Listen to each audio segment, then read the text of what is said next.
Հնարավոր է, որ ոչ մի ուժ, ոչ ընդդիմադիր, ոչ էլ առավել ևս իշխանականը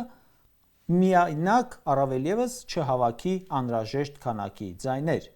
իշխանություն ձևավորելու համար եւ արդյունքում նաեւ ստիպված միավորվեն։ Եթե չեմ սխալվում, այս խորհրդարանական մոդելի իբր թե գրավիչ մասը հենց դա պետքա լիներ, թե ինչի են այսպես խառնվել իրար մեր ժողբաստիոնչիները, անհասկանալի կլիներ, եթե չիմանայինք ում հետ գործ ունենք իրականում։ Չգիտեմ, այդ անհանգստությունը իրականում միայն ՔՊԻ-նն է, թե նրանց, ովքեր դրսից աջակցություն են հայտնել այս ռեժիմին, ներառյալ Թուրքիան ու Ադրբեջանը, չէ՞ որ այդ երկրները ՔՊԱ-ականներին հավասար շահագրգռված են, որ ՔՊ-ն ամեն գնով մնա Հայաստանում իշխանության։ Ըստ երևույթին, խոստացածներ կան, ստանալիքներ ունեն ՔՊԱ-ական իշխանության հաջորդ 5 տարում։ Ասում են ժողովուրդ, որ Քոչարյանն ու մյուսները գան իշխանության ու ինչ-որ առասպելներ են պատմում,